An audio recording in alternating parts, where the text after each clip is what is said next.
प्रगतिशील समाजवादी पार्टी के अध्यक्ष शिवपाल यादव ने शुक्रवार को मेरठ में बड़ा बयान दिया है। उन्होंने कहा है कि 2022 में होने वाले उत्तर प्रदेश विधानसभा चुनाव के लिए प्रसपा लोहिया गठबंधन जरूर करेगी। शिवपाल ने कहा कि अगर समाजवादी पार्टी से उनका गठबंधन नहीं होता है तो किसी राष्ट्रीय पार्टी से उनका गठबंधन होगा। हालांकि ये राष्ट्रीय पार्टी कौन सी होगी, इसका उन्होंने खुलासा नहीं किया। ये पूछे जाने पर कि क्या वो राष्ट्रीय पार्टी बीजेपी से भी गठबंधन कर सकते हैं, उन्होंने कहा कि शुरू से लेकर अब तक वो किसके खिलाफ बोल रहे हैं।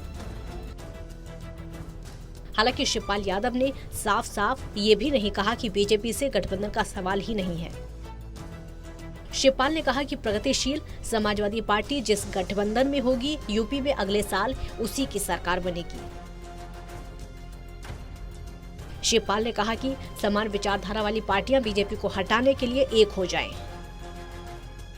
उन्होंने कहा कि समाजवादी पार्टी के मुखिया से गठबंधन को लेकर अभी सिर्फ टेलीफोन पर बात हुई है।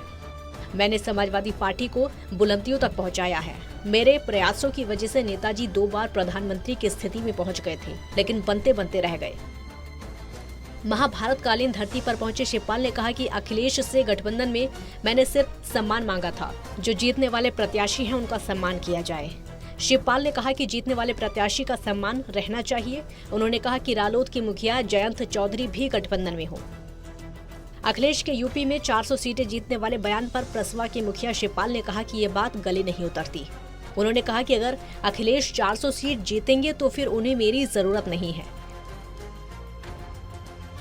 सपा से गठबंधन के सवाल पर शिवपाल ने कहा कि नेताजी से भी इस संबंध में उनकी बात हुई है। नेताजी ने कहा कि वो अखिलेश को समझाएंगे। नेताजी ने उनसे कहा कि अगर अखिलेश नहीं समझते हैं तो वो प्रसपा का प्रचार करेंगे। बार बार सपा से गठबंधन की बात करते हुए शिवपाल ने कहा कि मेरा सम्मान रखते हुए अखिलेश यादव गठबंधन करें। उन्होंने कहा कि चाचा भतीजे का रिश्ता अखिलेश के बचपन से है और चाचा होने के नाते अखिलेश को मेरा सम्मान तो करना ही होगा।